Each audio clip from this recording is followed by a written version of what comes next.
Assalamualaikum warahmatullahi wabarakatuh. Selamat datang di channel YouTube Kisah Sahabat, kisah Islami penuh inspirasi. Tanda kiamat besar Nabi Isa akan turun ke bumi. Seperti apa? Nabi Isa akan turun ke bumi dan hidup sebagaimana biasa. Turunnya Nabi Isa alaihissalam ke bumi merupakan salah satu tanda datangnya kiamat. Sebagaimana hadis riwayat Abu Sa'id Al-Khudri yang diriwayatkan Imam Bukhari, Ibnu Majah, dan Abu Dawud. Seperti apakah turunnya Nabi Isa kelak? Dalam sejumlah riwayat disebutkan beliau seorang laki-laki, berperawakan tidak tinggi juga tidak pendek. Kulitnya kemerah-merahan, rambutnya keriting, berdada bidang, rambutnya meneteskan air seolah-olah beliau baru keluar dari kamar mandi. Beliau membiarkan rambutnya terurai memenuhi kedua pundaknya. Setelah keluarnya Dajjal dan terjadinya kerusakan di muka bumi, maka Allah Subhanahu wa Ta'ala mengutus Nabi Isa alaihissalam untuk turun ke bumi. Hal ini sebagaimana diriwayatkan An-Nawas bin Sam'an. Beliau alaihissalam turun di Menara Putih yang terletak sebelah timur kota Damaskus di Syam, Syria. Beliau menggunakan dua pakaian yang dicelup sambil meletakkan kedua tangannya pada sayap dua malaikat. Apabila beliau menundukkan kepala, maka seolah-olah meneteskan air. Apabila beliau mengangkat kepala, maka seolah-olah berjatuhanlah tetesan-tetesan itu bagai manik-manik mutiara.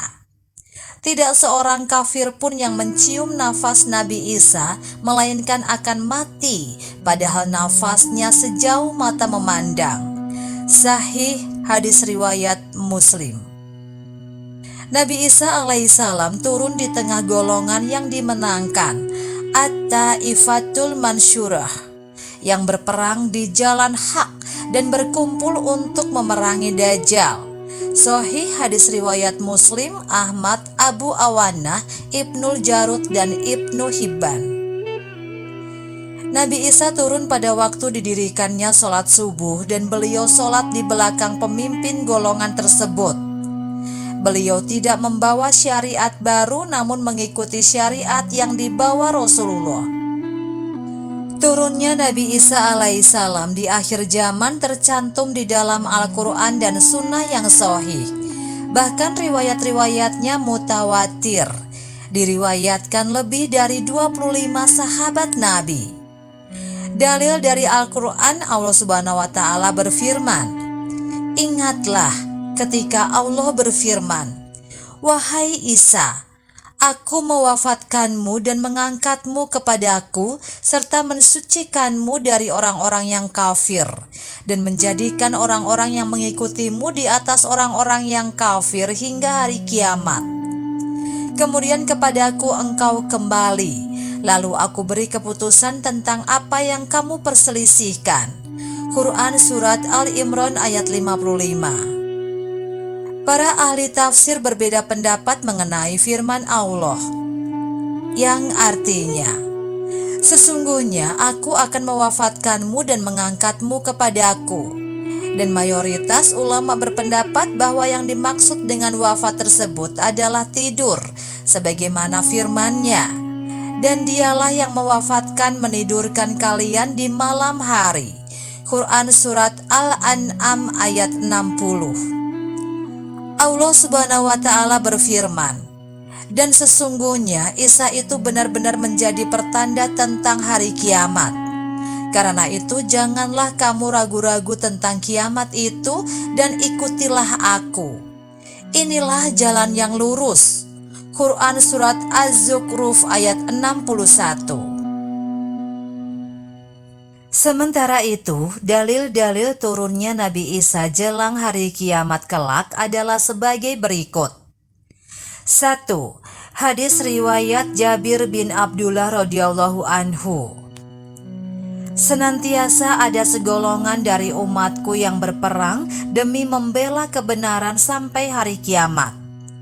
Kemudian Rasulullah bersabda, maka kemudian turun Nabi Isa bin Maryam alaihissalam. Kemudian pemimpin golongan yang berperang tersebut berkata kepada Nabi Isa alaihissalam, kemarilah, sholatlah mengimami kami. Kemudian Nabi Isa menjawab, tidak, sesungguhnya sebagian kalian adalah pemimpin atas sebagian yang lain, sebagai penghormatan dari Allah bagi umat ini. Sahih hadis riwayat Muslim, Ahmad, Abu Awana, Ibnu Jarud, dan Ibnu Hibban. 2. Hadis riwayat Abu Hurairah radhiyallahu anhu.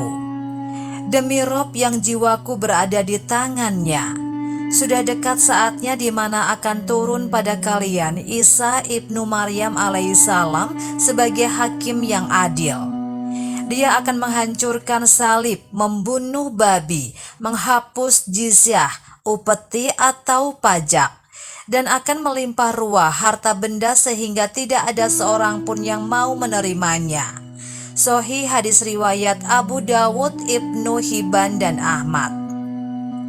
3. Hadis riwayat Abu Hurairah radhiyallahu anhu. Para nabi itu bersaudara seayah, sedangkan ibu mereka berbeda-beda dan agama mereka satu. Aku adalah manusia yang paling dekat terhadap Isa bin Maryam, karena tidak ada nabi lagi antara dia dan aku. Dan dia akan turun kembali. Jika kalian melihatnya, maka kenalilah oleh kalian bahwa dia adalah laki-laki yang sedang tingginya, berkulit putih kemerah-merahan. Dia memakai 2 buah baju yang agak kemerahan, seakan di kepalanya meneteskan air walaupun tidak basah. Dia akan mematahkan salib, membunuh babi dan menghapus jizyah, serta menyeru manusia kepada Islam. Di zamannya Allah akan menghancurkan seluruh agama kecuali Islam, dan Allah akan membunuh Al-Masih Ad-Dajjal. Kemudian terciptalah keamanan di muka bumi, hingga singa dengan unta mencari makan di tempat yang sama, dan demikian pula harimau dan sapi, juga serigala dan kambing, serta anak-anak kecil bermain-main dengan ular tanpa membahayakan mereka. Beliau tinggal selama 40 tahun, kemudian wafat dan kaum muslimin mensolatkannya. Sahih hadis riwayat Abu Dawud, Ibnu Hibban, dan Ahmad. Demikianlah kisah sahabat yang dapat kami sampaikan. Semoga bermanfaat dan dapat menginspirasi kita semua. Sampai jumpa di kisah selanjutnya. Terima kasih. Wassalamualaikum warahmatullahi wabarakatuh.